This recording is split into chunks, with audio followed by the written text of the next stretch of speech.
ആലപ്പുഴയിൽ തുടർച്ചയായി രണ്ടാം ദിവസവും പാമ്പുകടിയേറ്റ് മരണം. കുട്ടനാട് വൈശ്യംഭാഗം പുതുവന വീട്ടിൽ രഘുവിന്റെ ഭാര്യ 65-കാരി ഇന്ദിരയാണ് മൂർഖൻ പാമ്പിന്റെ കടിയേറ്റ് മരിച്ചത്. ഇന്നലെ വൈകിട്ട് 5 മണിയോടെ വീടിനോട് ചേർന്നുള്ള ശുചിമുറിക്ക് മുന്നിൽ വെച്ചാണ് ഇന്ദിരയ്ക്ക് പാമ്പിന്റെ കടിയേറ്റത്. ഉടൻ മെഡിക്കൽ കോളേജ് ആശുപത്രിയിൽ എത്തിച്ചെങ്കിലും തീവ്രപരിചരണ വിഭാഗത്തിൽ ചികിത്സയിലിരിക്കെ രാത്രി 9:30 മരിച്ചു. അതേസമയം കായംകുളത്ത് പാമ്പുകടിയേറ്റ 42-കാരി സലീനയുടെ മരണത്തിന് കാരണമായ വെനം ഏതെന്നറിയാൻ ആന്തരിക അവയവങ്ങളുടെ സാമ്പിൾ വിദഗ്ധ പരിശോധനയ്ക്ക് അയച്ചിട്ടുണ്ട്. ഷബാസ് അഹമ്മദുണ്ട് വിശദാംശങ്ങൾ നൽകാൻ. Shabaz, good morning.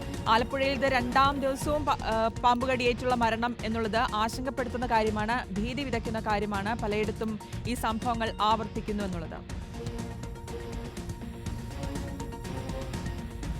Good morning ശ്രുതി ആര്യ. തീർച്ചയായും ആശങ്കപ്പെടുത്തുന്ന സാഹചര്യം തന്നെയാണ്. ചൂട് കൂടുന്നതിനൊപ്പം തന്നെ പാമ്പ് കടിയേറ്റുള്ള മരണങ്ങളും വർദ്ധിക്കുകയാണ് എന്ന് തന്നെ പറയേണ്ടി വരും. ആലപ്പുഴയിൽ തുടർച്ചയായ രണ്ടാം ദിവസമാണ് ഒരു പാമ്പ് കടിയേറ്റുള്ള മരണം ഉണ്ടാകുന്നത്. കുട്ടനാട് വൈശ്യംഭാഗം പുതുവന വീട്ടിൽ രഘുവിൻ്റെ ഭാര്യ 65-കാരിയായ ഇന്ദിരയാണ് ഇന്നലെ പാമ്പ് കടിയേറ്റ് മരിച്ചത്. മൂർഖൻ പാമ്പിൻ്റെ കടിയേറ്റാണ് ഇന്ദിര മരിച്ചത്. ഇന്നലെ വൈകുന്നേരം 5 മണിയോടെ വീടിന് പിന്നിലുള്ള ശുചിമുറിയുടെ ഭാഗത്ത് വെച്ചാണ് പാമ്പ് കടി ഏൽക്കുന്നത്. പാമ്പ് കടിയേറ്റ വിവരം അറിഞ്ഞുടൻ തന്നെ നാട്ടുകാർ ചേർന്ന് ആലപ്പുഴ മെഡിക്കൽ കോളേജ് ആശുപത്രിയിൽ പ്രവേശിപ്പിച്ചെങ്കിലും ജീവൻ രക്ഷിക്കാനായിരുന്നില്ല. തീവ്രപരിചരണ വിഭാഗത്തിൽ ചികിത്സയിലിരിക്കെ രാത്രി 9:30 മരണം സംഭവിച്ചത്.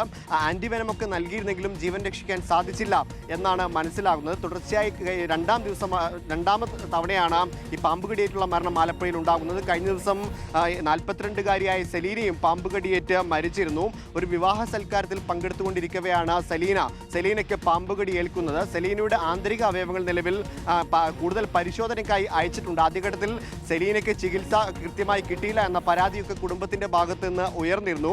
ആന്റിവെനം നൽകുന്നതിലടക്കം ആശുപത്രിയുടെ ഭാഗത്തു നിന്ന് വീഴ്ചയുണ്ടായി എന്ന പല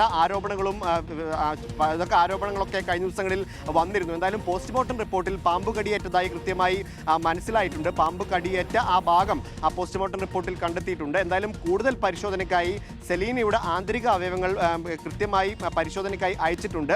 അതിൻ്റെ ഫലം വന്നാൽ മാത്രമാണ് ഏത് വനമാണ് കയറിയിട്ടുള്ളത്, ഏത് പാമ്പാണ് കടിച്ചത് എന്ന കാര്യം മനസ്സിലാവുകയുള്ളൂ. എന്തായാലും ചൂട് കൂടുന്നതിനൊപ്പം തന്നെ പാമ്പ് കടിയേറ്റുള്ള മരണങ്ങളും കേരളത്തിൽ വർദ്ധിക്കുകയാണ്. ആലപ്പുഴയിൽ ഇത് രണ്ടാം ദിവസമാണ് പാമ്പ് കടിയേറ്റ് ഒരാൾ മരിക്കുന്നത്. ശ്രുതി, ശരി, വ്യക്തമാണ്. ഷബാസ് അഹമ്മദാണ് വിശദാംശങ്ങൾ നൽകിയത്.